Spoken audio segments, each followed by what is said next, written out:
Those facilities are not good enough for that price. There's a shower head. The cubicle's tiny. Let's go say hello to the little aliens, shall we? This is a really spooky woodland after dark. I'm actually not alone here. Today we're going to head to a campsite that's next to England's most famous UFO landing spot. We're going to head to Rendlesham camping in Suffolk, and we'll check out this campsite and its facilities. Then we'll go for a lovely forestry walk and do the UFO trail. Thank you for joining me on this adventure. Let's start living the dream.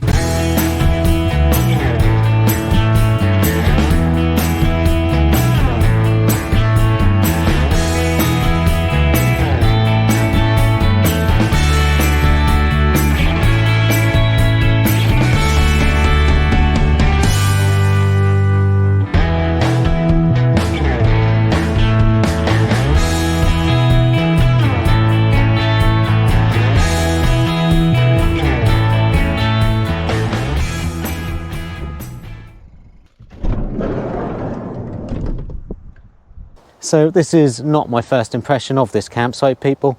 I have stayed here before. Before I had the channel, I stayed here, and I remember thinking when I set the channel up, I'm going to come back here and make a video here. Yeah, but unfortunately the campsite had closed, but it is open, and here we are, and it is in a fantastic location right in the middle of the Rendlesham forest, so perfect for exploring Rendlesham forest. So I'm very happy to be here. Going to be living the dream today, people. So I'm paying £15 for the night on a grass pitch, non-electric, and I do think that is a fantastic price. Now, an electric pitch though is £28, so that's a £13 a night increase for electric. Well, that's the most expensive electric increased pitch I've ever come across, £13. Yeah. And there are a few hard standing pitches with electric, and they are £34. So yeah, I'm very happy with the price I'm paying. £15, can't be bad. Now the pitch is a little bit uneven, I am tilted a little bit, but it's 15 quid, so that is per unit as well for a family, so yeah, that's pretty damn good.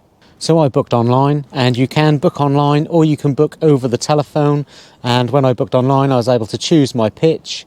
Yeah, although it didn't seem to say all of the pitches were available, considering the campsite is nearly empty, I didn't have a great deal of choice, but you know, it is what it is. And yeah, you have to pay by card though, there are no cash payments allowed, unfortunately. So when I first stayed on this campsite, it was owned by a family, and the family sold up. Now it is owned by the Forestry Commission. Yeah, so it's pretty decent. I'm glad that's open again, because it's in a fantastic area, so I'm really pleased about that. Yeah. Anyway, let's go check out these toilets and see what they're like, people. Let's start living that dream. So dogs are allowed on this campsite, and I don't think there is any charge. The only rules I got told is no fires, and obviously don't make loads of noise, which, you know, I wouldn't anyway, but yeah. Lovely day today. Dishwashing area there.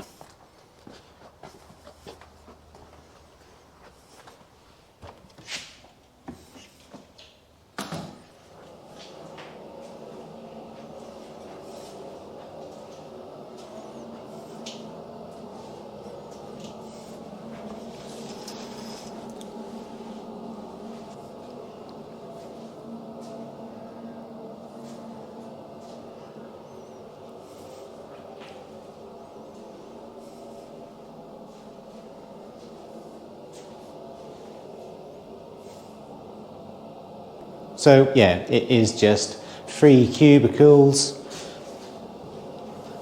They're not huge cubicles. Hang on, there's a shower in this cubicle. What the hell? There's a shower head. The cubicle's tiny. This must have previously been a shower. There's no way to turn that shower on, but that's crazy. Yeah, you ain't having a shower in here with the toilet in the way. No, you are not. Yeah, so this must have been a shower at one point. But anyway, 3 cubicles, quite small, and 4 showers. No, 3 showers, sorry. And it looks like you have to press the button to the showers from the outside. There doesn't seem to be a charge, but there is a Ah, maybe you press them to turn them on. Yes. Push the button outside and then it comes on. Yeah. How long you get, I don't know. I feel bad for pressing it now because I don't know if I can turn that off. Oh yes I can. Yeah, it's a bit weird that the buttons are outside of the shower. Reasonably okay, you know. Yeah, I mean for £15 a night I'm not going to complain too much.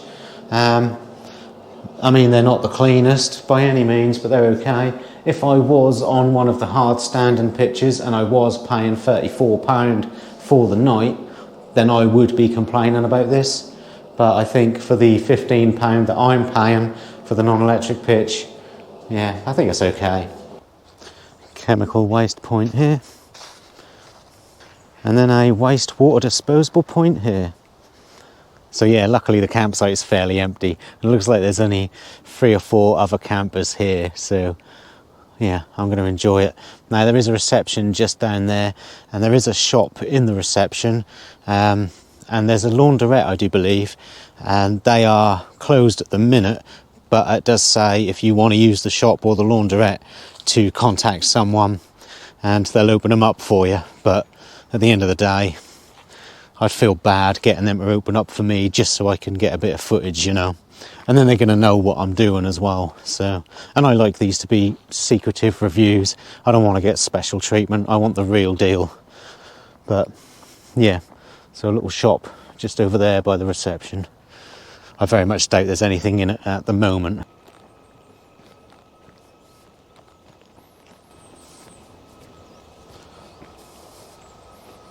Plenty of good bins here. General waste there. And recycle bins here. Yeah, that's good. Happy with that.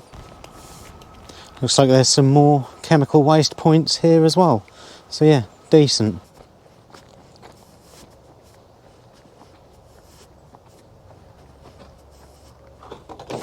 Right, well then people, as it's an absolute gorgeous day today, let's get out there and do the Rendlesham Forest UFO walk.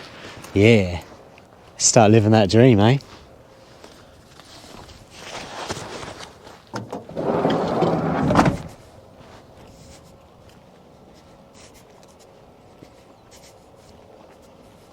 So the campsite is just behind me there, and then the official start of the UFO trail is just through there.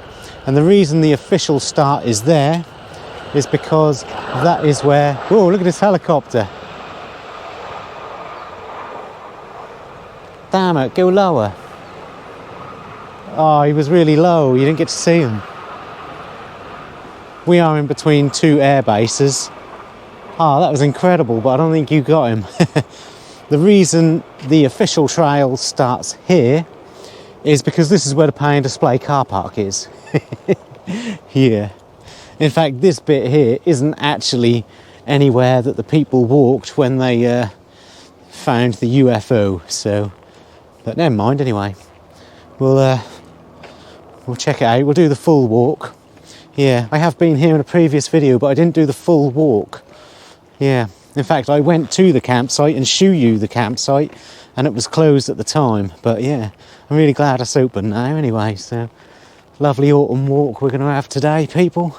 Been looking forward to an autumn woodland walk for a while. So yeah, let's crack on with it and let's live the dream.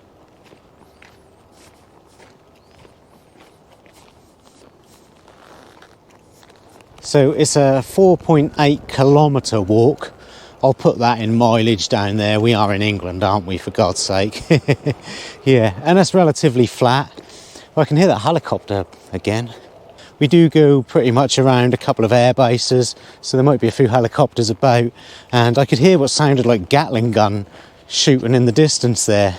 Or M134 Dillon minigun shooting, to be precise, people. Now, there are American air base just over here, so it is possible, but I very much doubt it.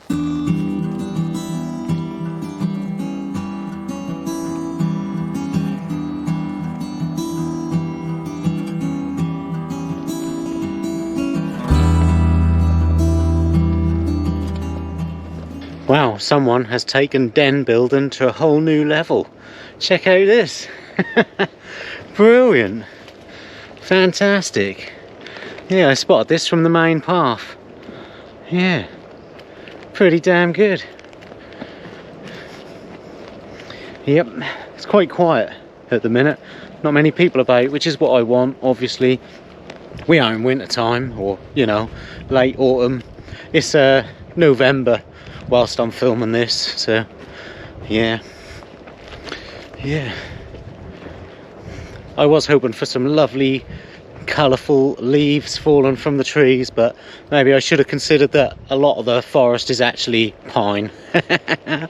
Never mind, eh? I'm still going to enjoy it.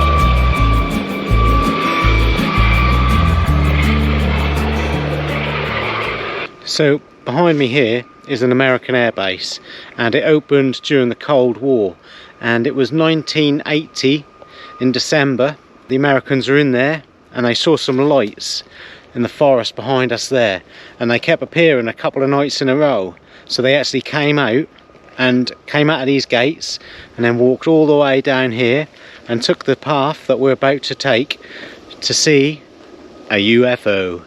Yeah. Now, this was actually reported to be holding nuclear warheads at the time. Yeah, it was. I have actually been in there because I came here once and this gate was open, and I walked in, pretended like I didn't know, and I saw someone in the distance on a walkie-talkie, and then I saw a car come speeding towards me, so I quickly got out of here, and then I just sort of carried on walking and pretended like nothing had happened. So yeah, I have been in there and I did get chased out by the MOD. Yeah. So behind me there you can see where some of the fighter jets were housed. Yeah, I've seen a few army cadets in here actually. And there is a military helicopter that keeps flying about. I keep trying to get it on camera. Well, I did, but it probably didn't show up very well. Yeah. But yeah, this is a pretty big airbase. I don't know if this is still an American airbase. I don't think it is anymore. I think it is now handed back to the British. Anyway, I came off the trail now, so I'm going to head back this way to where the army men came out by that big gate, and then continue with the UFO trail.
Well, would you look at that, people? There's a UFO here.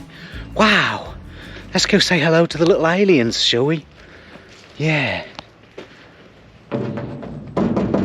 Hello? Anyone in there? Please do not probe me. So yeah, this is the site. The military men came to this point here and they saw lights, or a light, going through the trees from a flying craft.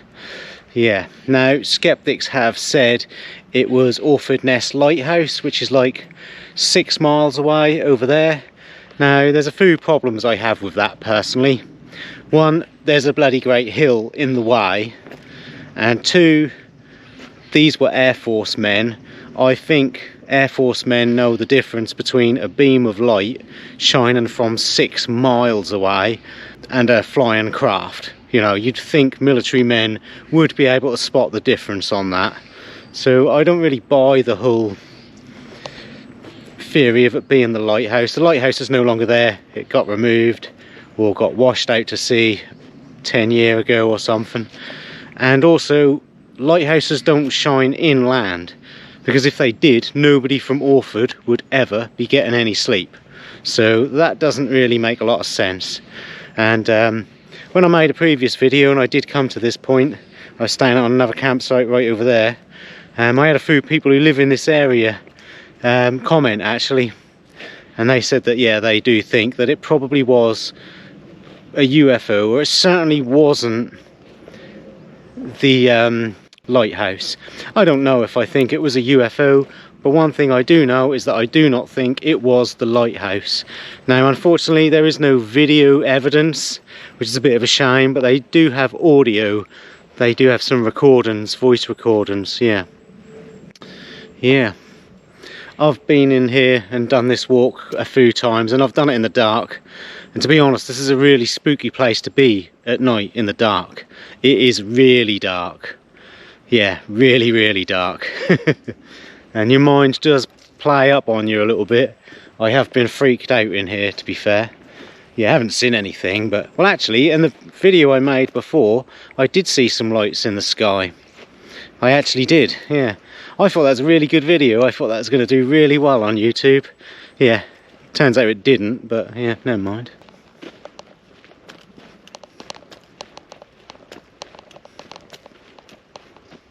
So there we have it, people. England's most famous UFO hotspot, this place here. Or maybe not hotspot, I think it was only the one UFO that was seen over a couple of different days. So I don't think it's been a reoccurring thing, do you know what I mean? But yeah, this is England's most famous UFO landing site. It is a lovely area. I do absolutely love this area, to be fair.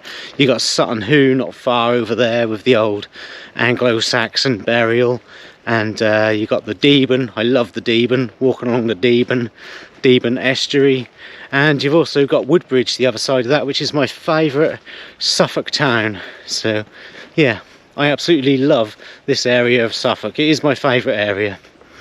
Yeah. Anyway, let's crack on then, people.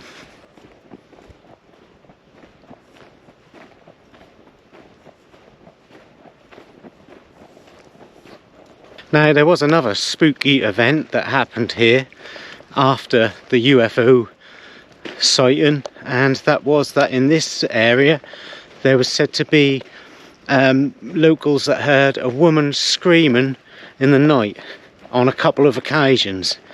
Now personally, I put that down to a fox, because if you've ever been out in the woods in the middle of the night and heard a fox, especially for the first time, it will scare the hell out of you, because it does sound like a woman is being viciously attacked. So yeah, I think that can be pretty easily explained. But yeah, lovely walk. Anyway, let's hope I make it. Let's hope I don't get probed or encounter a screaming woman in the middle of the night, eh? Yeah. I've been to a lot of paranormal hotspot places, people. I've never witnessed anything.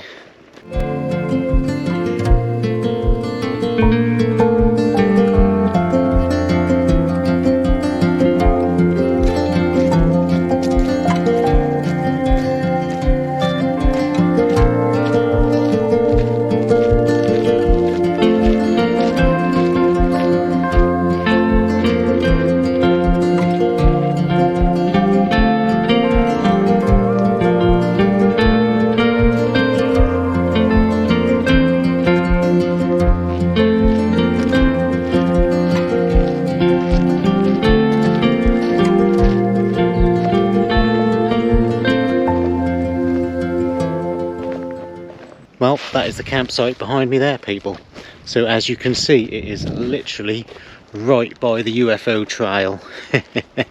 Right by the forest itself. The bongo is parked just there, look. Now, that's one reason I didn't want one of these pictures here, because I knew you'd be very close to the path, and some people do this path in the middle of the night, and I've done it in the dark myself, so, you know. Anyway, I'm going to carry on for a little bit and go for a bit more of a walk down here. It's a bit too dark to record anything now though, so I don't know if I'll get much more footage, but I might as well take advantage of what is left of the little bit of light in the sky.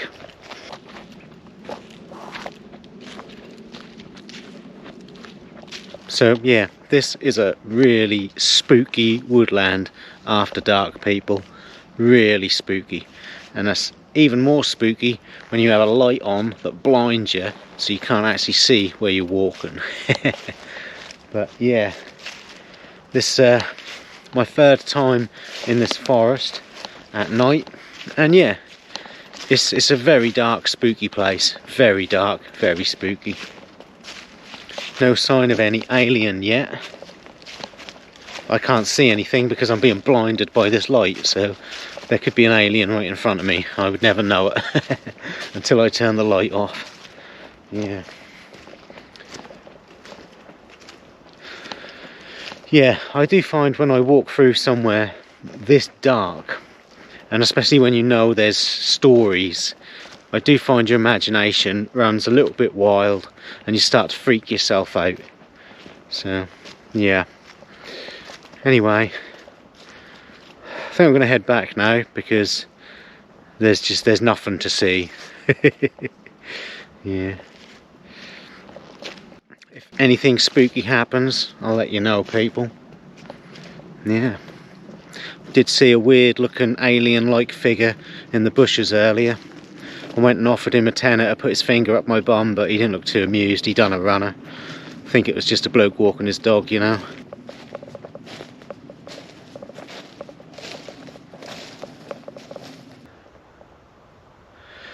I'm actually not alone here. Yeah. And it's a bit concerning because, to be honest with you, you know me, people, I like to have a campsite to myself, and there are 3 other selfish campers down there. Never mind. They're well out of my way. As you can probably tell, I'm back in the van now. Well, I'm back in the van now. Well, I'm not going to cook up any tea, people, because I made the really stupid decision of bringing salad, which I really, really regret. I mean, I feel like I should give myself a slap. Tuna salad. Bongo Ben should be frying up some meat right now, and instead he's eating a tuna salad. I know, what a muppet.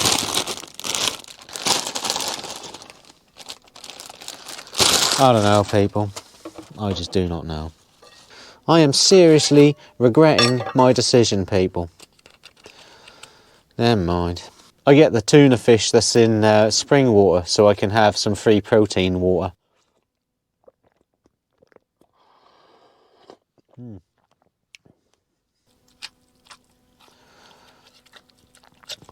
Bloody tuna salad. Prat. I will also add some chia seeds because, you know, might as well have some chia seeds stuck in between my teeth for the next 2 hours.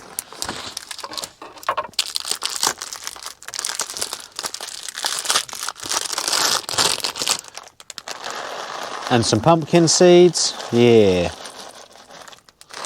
And I'll add some feta cheese as well, why not? Gotta try and make it taste nice, eh?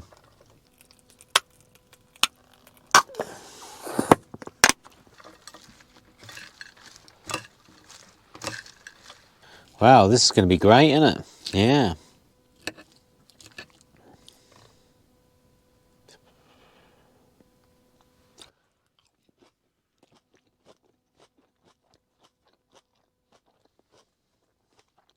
Well, I'm going to have a beer now, people, and I've got myself a St. Peter's whiskey beer. Yeah. From the St. Peter's Brewery in Bungay in Suffolk. Now, I'm pretty convinced Bungay is actually in Norfolk, but it is right by the border, so I guess the brewery is the Suffolk side.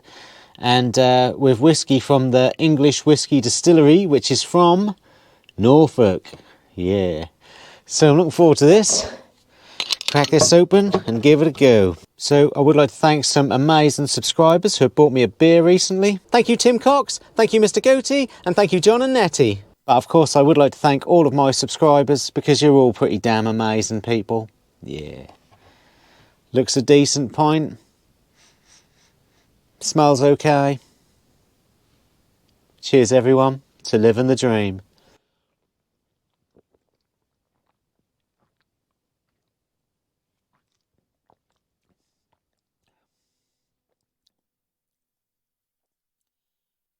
Yeah.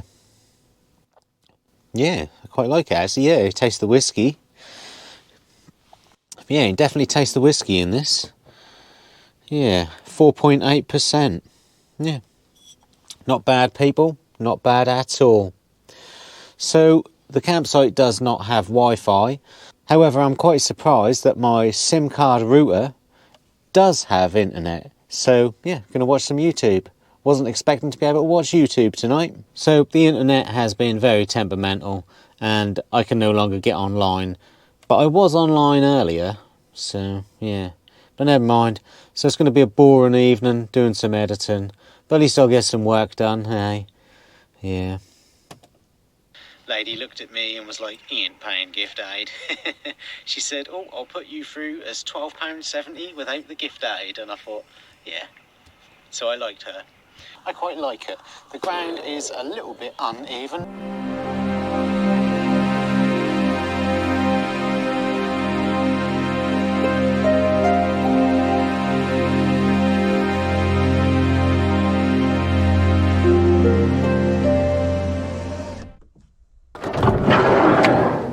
Morning everyone. I slept really well last night.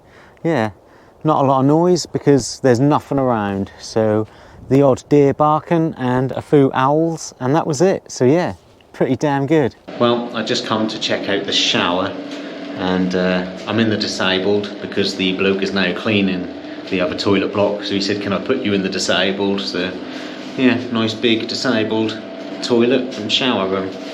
Decent. So the water jet from the shower is really good, and the shower is very warm. Now in this shower room, if you close the curtain, it will literally be rubbing against you because there's really not a lot of space in here. However, you don't really have to close the curtain, so it doesn't really matter too much, but yeah, all good. So there's not really shops or anything like that around here. We are in the middle of a forest. Closest shop I can see is in the town of Rendlesham, and that is over 5 miles away. There is a bus stop there as well. But just over 6 miles away is Melton, and Melton will be your nearest supermarket, and there is a train station in Melton. And if you go just a bit beyond Melton, you get to Woodbridge, which is my favourite Suffolk town. I strongly recommend going there if you're in the area. And in Woodbridge there's loads of bars and restaurants and everything you'd need. So yeah, nothing within easily walking distance. But hey, that's why you come to a place like this, to be in the middle of the forest. So I've really enjoyed this campsite, and I think a grass non-electric pitch, £15 a night, is great value for money. However, I have got to say, if I'd have paid for an electric pitch £28 or £34 for hard standing, then I would be saying those facilities are not good enough for that price. I think for an electric pitch it's too expensive, but for a non-electric pitch, £15 per unit, yeah, you can't go wrong. I've never came across a campsite where the electric markup is so much more. I mean, it's nearly double. But hey, it is what it is. Luckily for me, it's been very mild and I didn't need the heating. If I'd have paid for electric, I'd have probably gave it a worse review. But yeah, non-electric grass pitch, great price, and the facilities are good enough for that price.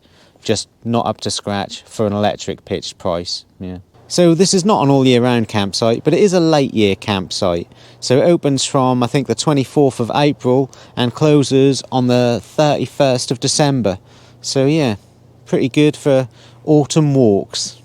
Well, I'm going to pack up now and head off then, people. If you've enjoyed any of this, like and subscribe to catch me on another adventure. Keep living that dream, and I'll see you soon.